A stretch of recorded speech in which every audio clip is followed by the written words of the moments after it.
The Art of Money Getting by P.T. Barnum. Chapter 7. Don't get above your business. Young men, after they get through their business training or apprenticeship, instead of pursuing their avocation and rising in their business, will often lie about doing nothing. They say, "I have learned my business, but I am not going to be a hireling. What is the object of learning my trade or profession unless I establish myself?" Have you capital to start with? No, but I'm going to have it. How are you going to get it? I will tell you confidentially, I have a wealthy old aunt, and she will die pretty soon.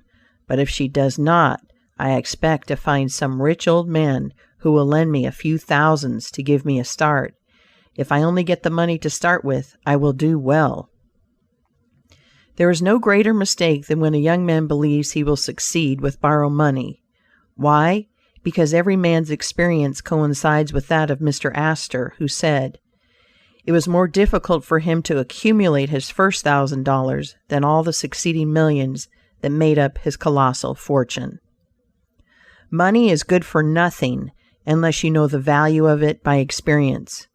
Give a boy $20,000 and put him in business, and the chances are that he will lose every dollar of it before he is a year older, like buying a ticket in the lottery and drawing a prize. It is easy come, easy go. He does not know the value of it. Nothing is worth anything unless it costs effort. Without self-denial and economy, patience and perseverance, and commencing with capital which you have not earned, you are not sure to succeed in accumulating.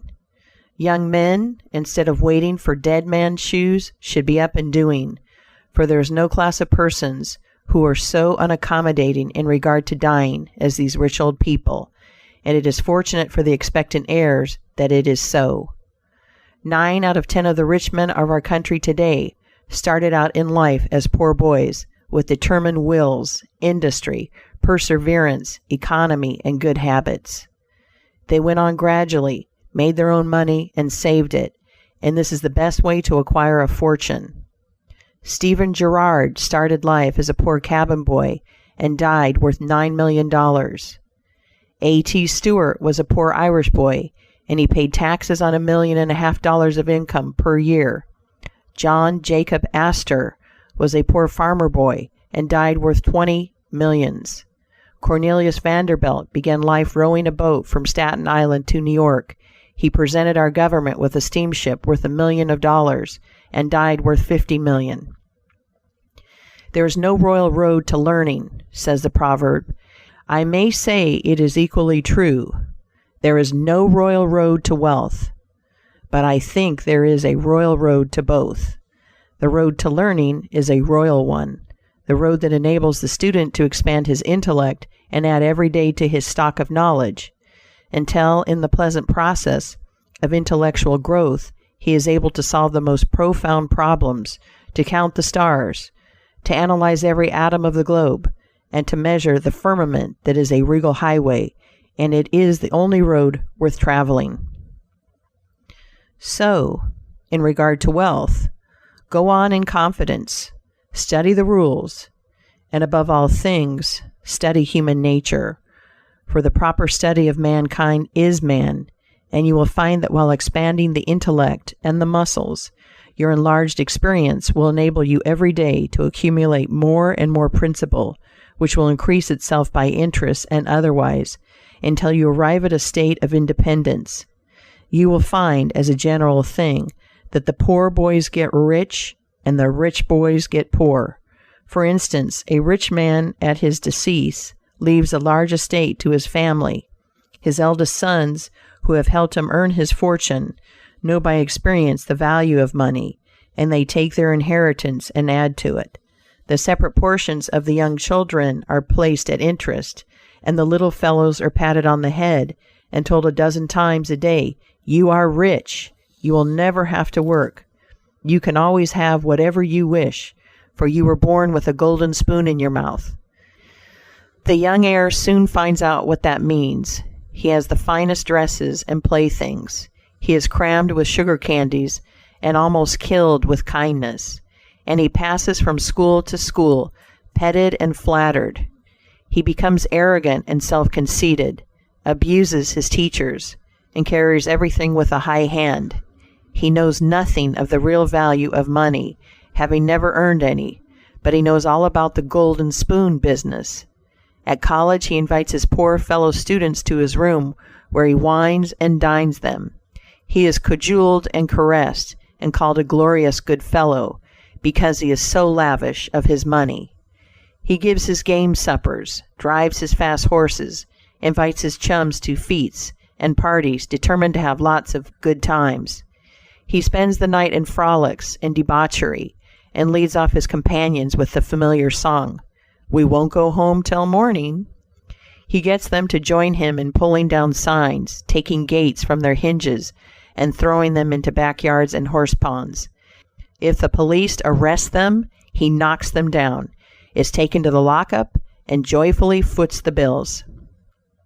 "Ah, my boys," he cries, "what is the use of being rich if you can't enjoy yourself?"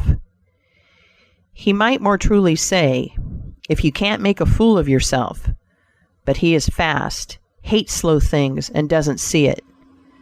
Young men loaded down with other people's money are almost sure to lose all they inherit, and they acquire all sorts of bad habits which, in the majority of cases, ruin them in health, purse, and character.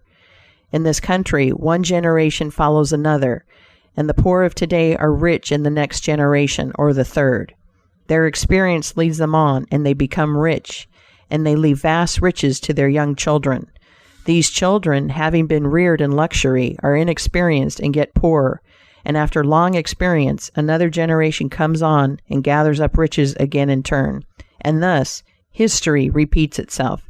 And happy is he who, by listening to the experience of others, avoids the rocks and shoals on which so many have been wrecked.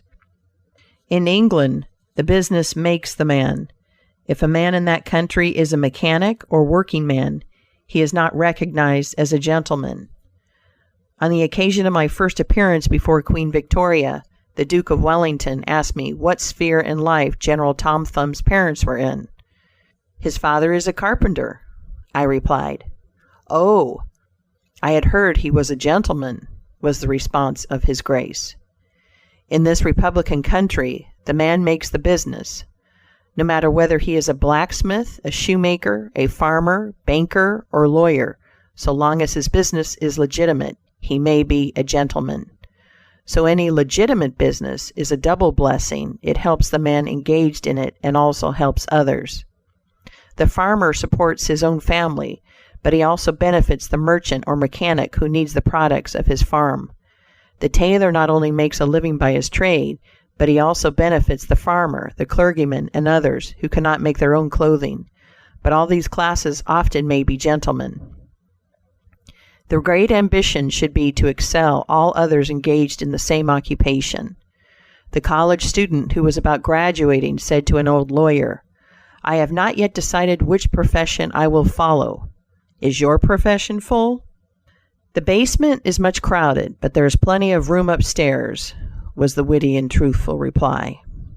No profession, trade, or calling is overcrowded in the upper story.